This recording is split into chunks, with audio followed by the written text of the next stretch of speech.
Hi, it's Jason from drpremed.com. I want to talk to you about applying to medical school and how the only person you're fooling is yourself. And this goes out to all the pre med students who are in the process of applying to medical school, but there's something that they're not aware of, or they're aware of it, and I think they're going to get a pass on it. And that's for those students who are going to apply to medical school, but they know they have a weakness in their application. A lot of students feel like they can just go ahead and apply, and that AdComs will give them a pass, or that they just don't feel like waiting a year to apply. So they just want to go ahead and see what's going to happen because it can't hurt, because they just don't want to wait another year before they get into medical school. That's actually one of the worst things that you can do when you're applying to medical school, because you have to think about it. Getting into medical school is already extremely competitive as is, where over 60% of first time applicants are rejected. So that just shows you how tough it's going to be. And you think you're going to go ahead and apply when you know you have a weakness in your application.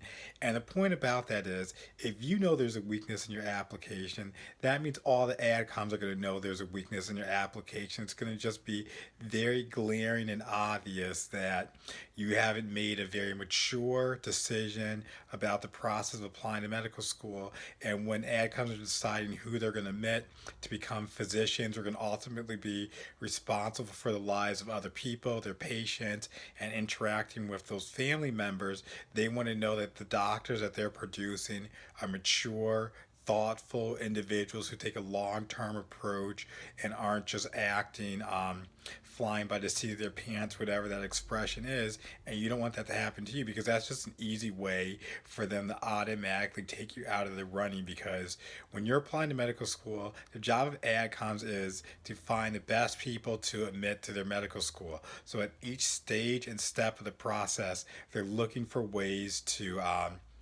rule people out and just flat out reject them. And so I was speaking to an AdCom from a top school in the Boston area in regards to admissions process and what it means for students who are weak and they think they're going to apply to medical school.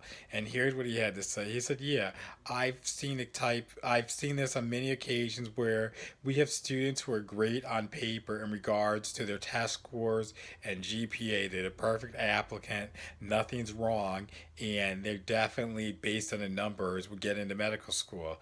And so what happens though with those students though, sometimes they don't have everything in their application. And there was one student in particular, we really kind of liked him, but we were concerned because he didn't have a lot of extracurriculars on his application. But we said with the numbers that he had, it wouldn't hurt to bring him in for an interview, because maybe that could be explained away. We can figure out how we could work with him. But when we got the student into the interview, we knew exactly what was going on. Basically, the student told us that he had good test scores, he knew his numbers were high, and he knew it was competitive to get into medical school.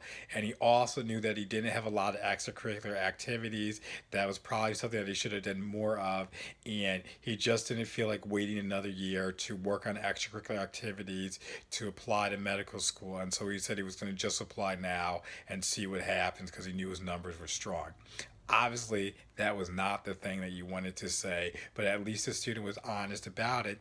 And the AdComs decided ultimately that there was no way that they were going to move forward with this applicant and let him into medical school. They did tell him that if he would have taken that extra time to do those extracurricular activities and wait a year, he definitely would have been a shoe-in at their medical school. But they just could not accept him because it's very competitive, and it would be unfair to accept this student in comparison to all the other hard-working students who completed each and every process of making sure they're a competitive applicant for medical school. So obviously they rejected him, and because they had a whole slew of other students who had the numbers, who had the grades, the MCAT score, and also had all the extracurricular activities that were needed to get into medical school. So if this is you and you're a student and you're kind of on the fence about what you should do, and if you think there's a weakness in your application, then the professionals, us AdComs who review applications all the time, we're definitely going to see that weakness because it stands out,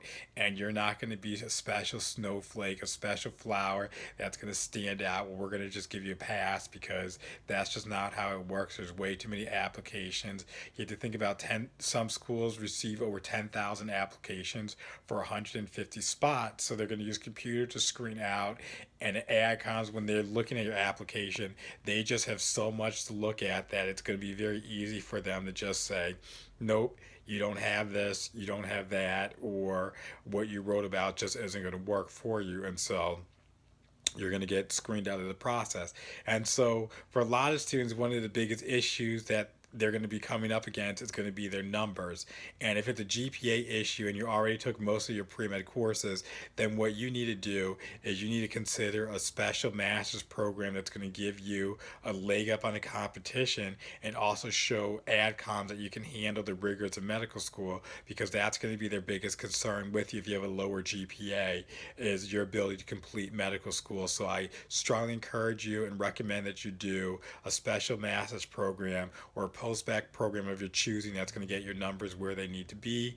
And if it's the MCAT's an issue for you, then you know what you need to do. You need to sit down, you need to retake the MCAT, or if you haven't taken the MCAT, make sure you're getting top scores. But no matter what you do, you need to figure out what is the weakness in your application, what could a potential AdCom say to me or to other people on the committee to deny my acceptance to medical school. You need to find what those are, you need to fix them, and you need to make them your strongest suits so that there's no reason for an AdCom to say no and you're rejected from medical school. Because you got to remember, right now, 60% of you who are applying aren't going to get in. And so you think it's not going to be you, but that's 6 out of 10 people, so only 4 are going to get in. So you need to do everything you can to make sure you're on the winning side. And if you have more questions or concerns, always stop by me at drpremed.com for more tips and advice to help you on your path to going from pre-med to medical school. Take care.